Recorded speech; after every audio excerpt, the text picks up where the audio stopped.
ശ്രീകോവിലിന്റെ ദർശനം അങ്ങ് പന്തളത്തെ ശ്രീകോവിലില്ലേ ഇതിന്റെ ദർശനത്തിൽ നദി ആകെ പോകുന്ന വഴി അതിലൂടെ പോകും പഴയ കാലത്ത്. അപ്പൊ മനസ്സിലാവോ ഞാൻ പറയുന്നത്? അപ്പൊ സ്വാമിക്കൂടെ ചൊല്ലിക്കൊടുക്കണം. അപ്പൊ അന്ന് രാജഭൂമിയായിരുന്നു, ആയിരുന്നു ഈ ഭൂമി. അവരുടെ ഭൂമി 2010 ഇങ്ങ് വിട്ടുകൊടുത്തു. ആർക്ക്? ഈ ഗ്രാമവാസികൾക്ക്. അപ്പൊ ഗ്രാമവാസികൾ കിട്ടിയതിന് ശേഷമാണ് ഇത് ഇത്രയും ഡെവലപ്മെന്റ് ആയത്. ഇത്ര ആയത്. അതിന് മുന്നോടി ഇതേ പാറ അല്ലാതെ വേറെ ഒന്നുമില്ല. 2010 2010 ഗ്രാമവാസിക്ക് കൊടുത്തതിന് ശേഷം 2015 ആയപ്പോൾ ഇതിൻ്റെ ഇത്ര പണി ക്ലോസ് ചെയ്തു. അപ്പം അങ്ങ് പുലിയെ കൊണ്ട് വിട്ടിട്ട് ഭഗവാൻ ഇങ്ങ വരുന്നതിന് മുന്നോടി ഇവിടെ ശിവനും ഗണപതിയും ഉണ്ട്. അതിനെ പൂജ കൊടുക്കുന്ന ആയിരുന്നു ആയിരിക്കുന്നത്. അത് ബ്രാഹ്മണിലെ പിന്നെ ഒരു യോഗിയും കൂടെ. അപ്പം അന്ന് ഇതെല്ലാം വനത്തിൻ്റെ ഉള്ളിലെ ഉള്ള. അപ്പം ആ യോഗി ഇരിക്കുന്ന സമയത്ത് കീഴെ പുലിപ്പാൽ കൊണ്ടുവന്ന് വിട്ട പുലികളും കുഞ്ഞുങ്ങളും എല്ലാവരെ അവിടെ വിട്ടിട്ട് ഭഗവാൻ ധ്യാനത്തിൽ വന്ന വഴിയായത്. ഇത് വന്ന വഴി. ഇത് ഞാൻ പറയുന്നത് നിങ്ങൾക്ക് സംസാരിക്കാൻ പറ്റില്ല, പക്ഷേ മനസ്സിലാവും. അത് പറഞ്ഞാൽ മതി. സ്വാമിക്ക് മനസ്സിലായില്ല, വലിയ സ്വാമിയാണ്. ആള് മനസ്സിലായില്ല, അതുകൊണ്ട് ചൊല്ലുക. അപ്പൊ ഇങ്ങനെ വന്നിട്ട് ആ ശിവഭഗവാന്റെ ഒപ്പം ഇരുന്ന് ധ്യാനം മനസ്സിലായല്ലോ. ഈ ധ്യാനത്തിൽ ഇരിക്കുമ്പോൾ ഭഗവാന് ഈ രാജവംശത്തിന്റെ പ്രജകൾക്ക് ഉൾപ്പെടെ ആഹാരത്തിന് ബുദ്ധിമുട്ട് വന്നു. അപ്പോൾ ആഹാരത്തിന് ബുദ്ധിമുട്ട് വന്നപ്പോൾ ഭഗവാൻ ഇങ്ങനെ ധ്യാനത്തിലിരിക്കുക. ഈ ധ്യാനത്തിലിരിക്കുമ്പോൾ അന്നദാന പ്രഭുവിൻ്റെ രൂപം പൂണ്ടു കയ്യിൽ ചോറുമായിട്ടിരിക്കുന്ന ഭാവം ആണ് നമ്മൾ ചൊല്ലിത്തരുന്നത്. അപ്പോൾ ഈ ഗ്രാമപ്രദേശത്തെല്ലാം നല്ല സമൃദ്ധിയായിട്ട് വിളവ് കൃഷി നല്ല എനിക്ക് ഇപ്പോഴും ഈ കൃഷി ആവുന്ന സമയത്ത് ഫസ്റ്റിൽ കൊണ്ടുവന്ന് ആറിനുള്ള നെല്ല് കൊയ്ത് കെട്ടി ഇങ്ങനെ കൊണ്ടുവെക്കും. ഇവിടെ ഇതിന്റെ കിഴക്കിന്റെ ഏരിയയിൽ 6 കൃഷി ചെയ്താലും സ്വാമി ചെയ്താലും ഈ സ്വാമി ചെയ്താലും നമ്മൾ എഴുതാൽ ആദ്യത്തെ കൊയ്യുന്നത് അറുത്തിട്ട് കെട്ടി ഇവിടെ വെക്കും.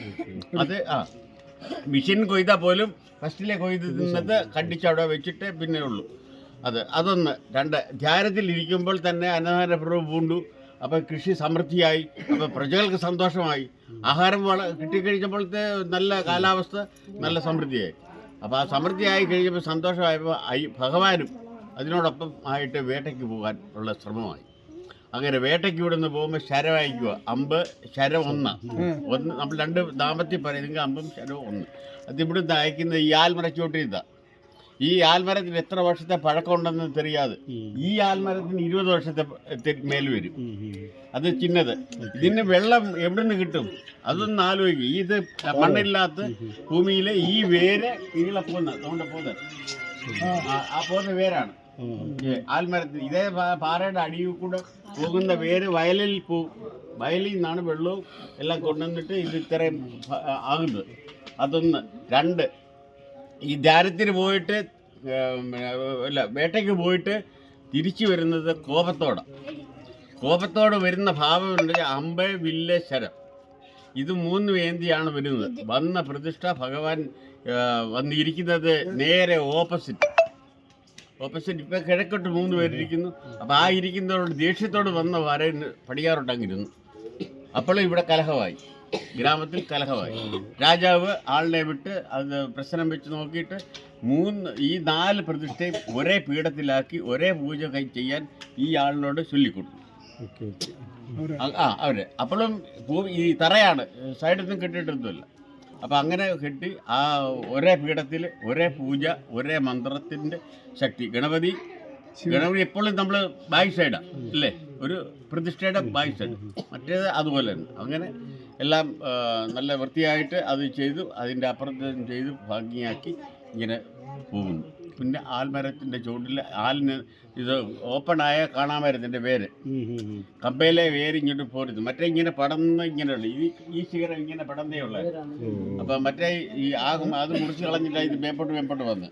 അപ്പം അതിലെ വേര് നമുക്ക് നല്ല കണ്ടിപ്പ് കാണാം. പക്ഷെ ഓപ്പൺ ആയെങ്കിലും ഇനിയും 4 മണിക്ക് തുറക്കും, ഓപ്പൺ ആകത്തുള്ളൂ. രാവിലെ കാലല്ലേ 10:30 ആകുമ്പോൾ 10:30 ആകുമ്പോൾ അടയ്ക്കുന്നു. എല്ലാ ദിവസവും പൂജ 61 ദിവസം അന്നദാനത്തിൻ്റെ ഇതുണ്ട്. താഴെ പാർവതി ദേവി അവിടെയാണ് ഇപ്പോഴത്തെ ചെറുപ്പം നടക്കുന്നത് കീഴെ. പിന്നെ ഇത്രയുമാണ്. മറ്റേ മല ശിവൻ കാട്ടാള വേഷത്തിലിരിക്കുന്ന ശിവൻ, അവിടുത്തെ പൂജ. ഇവിടുത്തെ ബ്രാഹ്മണസിൻ്റെ മഹാവിഷ്ണുവിൻ്റെ പൂജ. പിന്നെ ഈ വഴി ഇത് തുറന്നാൽ അത് തുറക്കണം. അത് അടച്ചിടില്ല. ഇത് തുറന്നെങ്കിലേ ദീപം കത്തും, അല്ലെങ്കിൽ കാറ്റും ചെണ്ടമൊക്കെ ആവും. അങ്ങനെ ആണ് പ്രത്യേകത. പിന്നെ നമ്മൾ മനസ്സുകൊണ്ടിട്ടുണ്ട്. അപ്പുറത്തെ ഒരു പുലിയെ വെച്ചേക്കുന്നത് വായിച്ചു നോക്കിയൊരു കൊല്ലം ഡിസ്ട്രിക്ട്, ഇത് പത്തനംതിട്ടയാണ്.